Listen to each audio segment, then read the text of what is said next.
తెలంగాణ కాంగ్రెస్ పార్టీలో అంతర్గత కుమ్ములాటలు రోజుకో మలుపు తిరుగుతున్నాయి.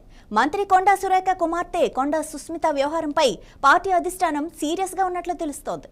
సీఎం రేవంత్ రెడ్డిపై సుస్మిత వ్యాఖ్యలు రాష్ట్రంలో పార్టీ ప్రతిష్టను దిగజార్చాయని కాంగ్రెస్ సీనియర్ నాయకులు అభిప్రాయపడుతున్నారు.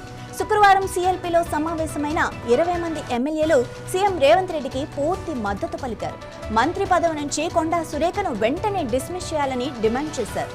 చర్యలు తీసుకోకుంటే పార్టీలో క్రమశిక్షణ అదుపు తప్పుతుందని ఎమ్మెల్యేలు అభిప్రాయపడ్డారు.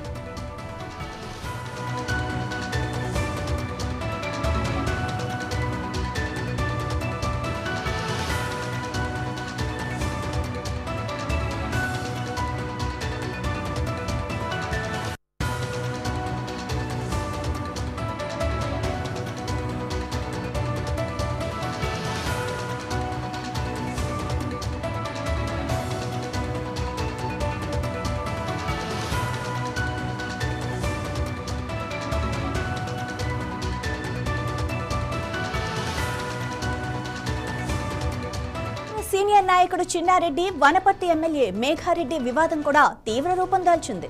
పార్టీ వ్యతిరేక వ్యాఖ్యలు చేసిన చిన్నారెడ్డిని పార్టీ నుంచి సస్పెండ్ చేయాల్సిందేనని మేఘారెడ్డి వర్గీయులు ఢిల్లీ వెళ్లి కాంగ్రెస్ అధిష్టానంపై ఒత్తిడి చేశారు. మరోవైపు చిన్నారెడ్డి వర్గీయులు గాంధీ భవన్ లో హల్చల్ చేశారు. సీనియర్ నాయకుడైన చిన్నారెడ్డిపై చర్యలు తీసుకుంటే సహించేది లేదని స్పష్టం చేశారు. ఇక షోకాజ్ నోటీసులు ఇచ్చిన నాయకులు వాళ్ల అనుచరుల రాకతో బిజీగా ఉన్న గాంధీ భవన్ లో క్రమశిక్షణ committee chairman MP Mallu Ravi పలువురు నాయకులతో సమావేశమయ్యారు. షోకాజ్ నోటీసులు ఇచ్చిన నాయకుల నుంచి ఎలాంటి సమాధానం వస్తుంది, వారిపై ఎలాంటి చర్యలు తీసుకోవాలి అన్న విషయాలపై సీనియర్ నాయకులతో సమాలోచనలో మల్లు రవి మునిగిపోయారు.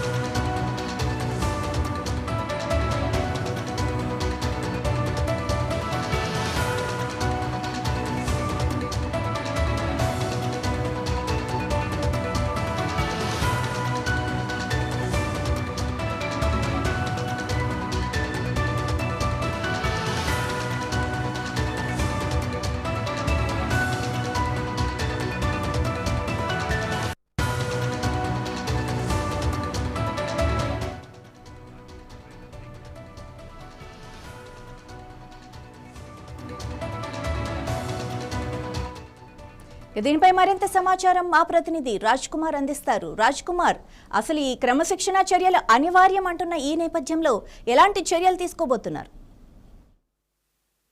రైట్ మాధవి, కాంగ్రెస్ లో జరుగుతున్న తాజా పరిణామాలకు ఇవాళ మల్లు రవి క్రమశిక్షణ కమిటీ మల్లు రవి ఈరోజు సో ఆయన ఆ కమిటీ ఇవాళ అంతా కమిటీ భేటీ అవుతుంది. ముఖ్యంగా ప్రధానంగా కొండా సురేఖ, కొండా సుస్మిత అంశము, అదేవిధంగా చిన్నారెడ్డి అంశం, రెండు ప్రధాన అంశాలుగా ఇవాళ డిస్కస్ చేస్తున్నారు. దాంతోపాటు ఇంకా ఇద్దరికి కూడా ఇటీవల సోకాజ్ నోటీస్ ఇచ్చారు. సో ఇవన్నీ వాళ్ళ డిస్కస్ చేశారు. కానీ అన్నిటికంటే ఫస్ట్ ప్రయారిటీ కొండాకు సంబంధించింది.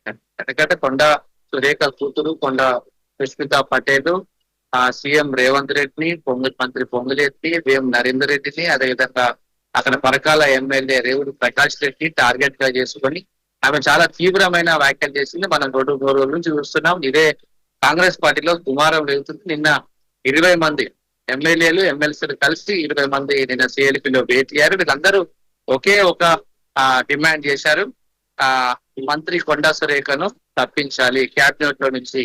ఎందుకంటే ఇది వదిలి పెడితే రాబోయే రోజుల్లో ఇంకా కాంగ్రెస్ పార్టీలో అనేక మంది ఈ అసమ్మతి నేతలు వస్తారు. ఆ తర్వాత ధిక్కార స్వరం వినిపించే అవకాశం ఉంది. కాబట్టి ఇక ముఖ్యమంత్రినే ఏకవాక్యంతో తిట్టినప్పుడు, ఆరోపించినప్పుడు, విమర్శించినప్పుడు ఇక మాలాంటి ఎమ్మెల్యేలకు ఇక ఆ పార్టీలో ఏం పరువు ఉంటుంది, ప్రజలు దీన్ని ఎలా అర్థం చేసుకుంటారు అనే దాన్ని వాళ్ళు ప్రశ్నిస్తూ ఖచ్చితంగా ఇటు ప్రజల్లోకి ఒక సంకేతం వెళ్ళాలి, పార్టీలో కూడా ఒక సంకేతం వెళ్ళాలి. కాబట్టి ముఖ్యమంత్రిని దూషించిన వ్యక్తిపై లేదా ముఖ్యంగా ఇండైరెక్ట్ లో సుష్మితకు సపోర్ట్ చేసిన మంత్రి కొండా సురేఖను బాధ్యురాలుగా చేస్తూ ఆమెను క్యాబినెట్ నుంచి తొలగించాలని నిన్న ఆల్రెడీ వాళ్ళు డిమాండ్ చేశారు.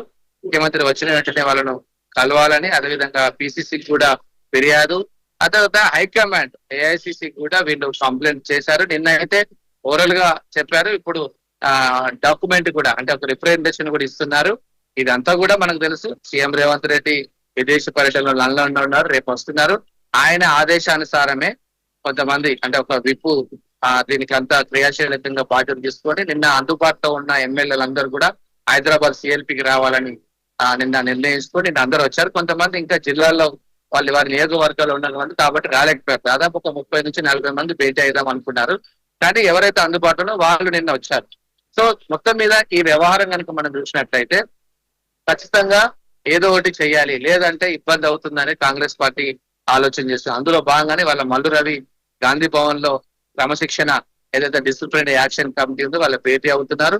దీని మీద ఒక సుదీర్ఘమైన చర్చ తర్వాత ఇవాళ ఒక నిర్ణయానికి వచ్చే అవకాశం ఉంది. కాకపోతే సీఎం ఇక్కడ లేడు కాబట్టి మరి పెండింగ్ లో పెడతారా, లేకపోతే ఆల్రెడీ సీఎం అక్కడి నుంచి వీళ్ళకు ఆదేశాలు ఇవ్వడము, పీసీస్ తో మాట్లాడము, తర్వాత మీనాక్షి నటరాజన్ తో మాట్లాడి ఇవాళనే ఫైనల్ చేస్తారా, లేకపోతే సీఎం రేవంత్ రెడ్డి వచ్చే వరకు దీన్ని పెండింగ్ లో పెట్టి మేము వాళ్ళ డిస్కస్ చేశాం, సో ఖచ్చితంగా హైకమాండ్ కూడా దీని మీద దృష్టి పెట్టింది, లేకపోతే దీనికి ఒక పిసిసి అబ్జర్వర్ గా ఎవరినైనా ఒకరిద్దరిని నియమించి అది మనం చూసాం. ఎవరు మన జగ్గారెడ్డి ఒక పిసిసి అబ్జర్వర్ గా, సావంత్ ఒక పిసిసి అబ్జర్వర్ గా ఉన్నారు. సో అంటే కాంగ్రెస్ లో కొన్ని కుమ్ములాటలు అంటే ఇటు కొండ సురేఖ విషయం కావచ్చు, ఇక మిగతా విషయాలు కావచ్చు, వీటన్నిటి మీద ఒక కమిటీ వేస్తారు. అంటే సాచారం చేయాలి అంటే మెల్లగా నడిపియాలంటే అలా చేస్తారు. లేదు ఖచ్చితంగా యాక్షన్ తీసుకోవాలనుకుంటే డిసైడ్ అయితే మాత్రం ఏదో ఒకటి ఇవాళ చేసే అవకాశం ఉంది. చాలా మంది మాత్రం 50% అయిపో దాదాపు 70% ఆఫ్ ది ఎమ్మెల్యేస్ కావచ్చు, లేకపోతే క్యాడర్ కావచ్చు, కొండా సురేఖ మీద ఖచ్చితంగా చర్యలు తీసుకోవాలని కోరుతున్నారు. ఇక కొంతమంది అయితే మౌనంగా ఉన్నారు, ముఖ్యంగా బీసీ వాళ్ళు, లేకపోతే ముఖ్యమంత్రి రేవంత్ రెడ్డి వర్గాన్ని లేదా టీడీపీ నుంచి వచ్చిన వాళ్ళని వ్యతిరేకించే వర్గం కూడా కొంతమంది ఉన్నారు. వాళ్ళు మౌనంగా ఉన్నారు. ఇప్పుడు సీనియర్లు ఇంతవరకు ఎవరు మాట్లాడలేదు. ఉత్తమ్ కుమార్ రెడ్డి మాట్లాడలేదు, కోమటిరెడ్డి వెంకరెడ్డి మాట్లాడలేదు, ఇంకా మంత్రులు ఎవరు మాట్లాడలేదు దీనిపై. అంటే కొండా సురేఖ కూతురు చేసిన వ్యాఖ్యలు పై ఇంతవరకు మంత్రులు ఎవరు పెద్దగా వ్యాఖ్యం చేయలేదు. వీళ్ళందరూ ఎమ్మెల్యేలు మాట్లాడారు. మరి వాళ్ళు ఏం మాట్లాడతారు? కొంతమంది కొండా సురేఖకు మద్దతు ఇస్తున్నారా ఇండైరెక్ట్, కానీ వాళ్ళు బయటకు చెప్పలేరు. ఎందుకంటే ముఖ్యమంత్రి మీద మాట్లాడిన వ్యాఖ్యలు ఎవరు కూడా బహిరంగంగా సపోర్ట్ చేయకూడదు. కానీ ఇంతవరకు మంత్రులు, ఇప్పుడు ఆమె మొన్న చేసింది, ఇప్పటికి 3వ రోజు 4వ రోజు అవుతుంది. ఈ 3-4 రోజులలో ఇంతవరకు ఒక మంత్రి కూడా పెద్దగా స్పందించలేదు, దాన్ని ఖండించలేదు. కానీ ఎమ్మెల్యేలు మాత్రం స్పందించారు. వీళ్ళందరూ కూడా సీఎం వర్గంగా భావిస్తున్నారు. ఇంకొంతమంది కూడా ఉన్నారు సీఎం వర్గం. సో ఇప్పుడు ఏమవుతుందంటే చీలిపోతున్నారు సీఎం వర్గం ఎమ్మెల్యేలు కొంతమంది, కాంగ్రెస్ పార్టీ పాత కాంగ్రెస్ వాళ్ళు కొంతమంది, సో ఇప్పుడు మౌనంగా ఉండే వాళ్ళు కొంతమంది. సో ఎటకేలకు ఇది ఢిల్లీ హైకమాండ్ ఏఐసిసి తీసుకునే నిర్ణయంపై ఆధారపడి ఉంటుంది. ఖచ్చితంగా వేటు వేయాలి అనే ఒక ఆలోచన. కానీ వేటు వేస్తే దాని తర్వాత వచ్చే పరిణామాలు ఎలా ఉంటాయి? కాంగ్రెస్ పార్టీకి నష్టం చేకూర్చే అవకాశాలు, ఎందుకంటే బీసీ కార్డుతో ముందుకెళ్లాలని ప్లాన్ చేస్తున్నారు. ఒకవైపు బీజేపీ కూడా బీసీ కార్డు అంటుంది. సో మరి ఈ బీసీలకు అన్యాయం జరిగిందని కొంతమంది బయటకు వచ్చి మాట్లాడే అవకాశాలు ఉన్నాయి. సో దీని మీద ఇవాళ సుదీర్ఘంగా మల్లు రవి ఆధ్వర్యంలో ఒక చర్చ జరుగుతుంది. కానీ ఇది కేవలం మామూలుగా అయితే పిసిసి చీఫ్ కావచ్చు, ముఖ్యమంత్రి, ఏఐసిసి వీళ్ళు ముగ్గురు నిర్ణయం తీసుకోవాలి. ఇవాళ క్రమశిక్షణ సంఘం అనేది ఓన్లీ అలా నామకే వస్తే భేటీ అవుతుంది. వాళ్ళ దగ్గర ఏం డిసిజన్ మేకింగ్ ఏమి ఉండదు. మొత్తం మళ్ళీ ముఖ్యమంత్రి రేవంత్ రెడ్డి, తర్వాత మీనాక్షి నటరాజన్, ఏఐసిసి పెద్దలు, ఢిల్లీ పెద్దలు, పిసిసి వీళ్ళు నలుగురు డిస్కస్ చేసిన తర్వాతనే కొండా సురేఖ మీద యాక్షన్ తీసుకోవాలా వద్దా, చిన్నారెడ్డిని ఏం చేయాలనే దాని మీద డిసైడ్ చేయాలి. Right, thank you Raj Kumar.